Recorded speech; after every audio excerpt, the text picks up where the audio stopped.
حضرت خلیل اللہ جب وادی غیر ذی زرع میں سیدہ ہاجرہ اور ان کے معصوم نونہال کو چھوڑ کر کے جانے لگے،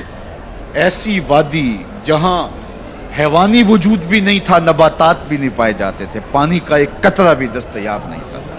کالے سیاہ محیط پہاڑ جیسے فولاد پگھلا کے ڈال دیا ہو،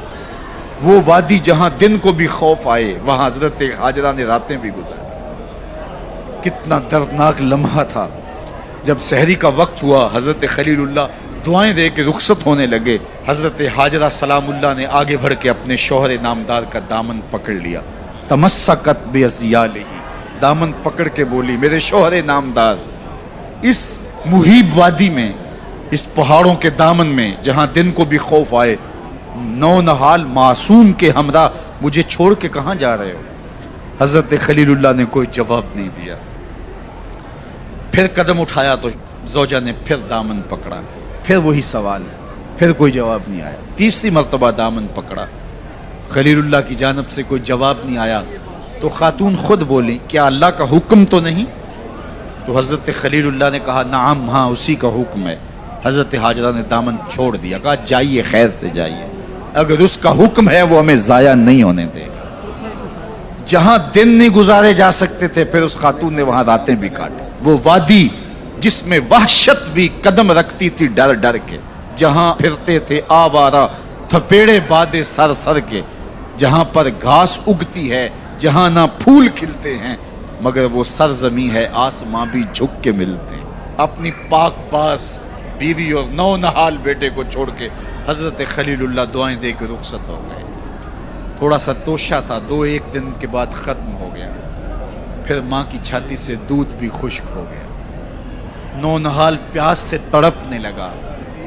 ماں تو پھر ماں ہوتی ہے، تڑپتی ہوئی ممتا کا دل بے قرار ہوا۔ ایک پتھر کے سائے میں معصوم اسماعیل علیہ السلام کو لٹایا اور پانی کی تلاش میں جبل صفا پہ چڑھی، اطراف میں آسمانوں کی طرف دیکھا، کہیں کوئی پرندے اڑتے دکھائی دیں اور پانی کا نشان ملے اور میں وہاں سے بیٹے کے لیے 2 بوند لے آؤں، لیکن کچھ دکھائی نہیں دیا۔ تا حد نظر پھیلا ہوا آسمان ہی آسمان ہے اور پہاڑ ہی پہاڑ نیچے دکھائی دیتے ہیں۔ پھر مروہ پہ آئیں، درمیان میں نشیبی جگہ تھی، وہاں بیٹے کا من موہنا چہرہ دکھائی نہیں دیتا تھا، دوڑ کے گزری اور جا کے صفا پہ گھوم کے دیکھا، کچھ نظر نہیں آیا، ادھر بھی دیکھ لیا ادھر بھی دیکھ لیا، لیکن ماں تھی، پھر دوبارہ صفا پہ آئی، صفا پہ دیکھا کچھ دکھائی نہیں دیا، پھر تڑپ کے مروہ پہ آئے، وہاں پھر دیکھا کچھ دکھائی نہیں دیا، پھر صفا پہ آئی، کبھی صفا پہ کبھی مروہ پہ، تڑپتی ہوئی ماں کی ممتا، بے قرار دل، ادھر پانی کی پیاس سے تڑپتا ہوا معصوم اسماعیل پتھر کی اوٹ میں، درمیان سے ماں گزرتی ہے تو بھاگ کے گزرتی ہے کہ بیٹے کا من مونا چہرہ بھی نگاہوں کے سامنے رہے۔ ذرا منظر تو دیکھو کتنا دل آویز ہے، اللہ اکبر، سینوں میں پتے پانی ہو جائیں، پتھر بھی ہو تو پگھل جائے اس زہرہ گداز داستان سے، لیکن اللہ پر توکل اور ماں کی بے قراریاں، کبھی صفا پہ کبھی مروہ پہ، زبان پہ شکایت نہیں ہے۔ پھر جب مروہ پہ پہنچتی ہیں، 7 چکر مکمل ہو گئے، تو ادھر کیا دیکھا کہ معصوم اسماعیل ایڑیاں رگڑ رہا ہے، ماں کا دل ڈولنے لگا کہ بیٹا آخری لمحوں میں دوڑی کہ بیٹے کو جا کے اپنی چھاتی سے چمٹاؤں، ہو سکتا ہے 2 قطرے دودھ کے اس کی زندگی کی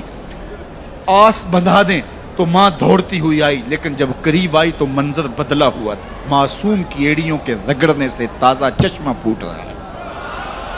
پانی ہے کہ بے قابو ہونا چاہ رہا ہے، آگے بڑھی، جلدی جلدی مٹی کی منڈھیری کرتے ہوئے کہا زم زم رک جا رک جا، اللہ اکبر۔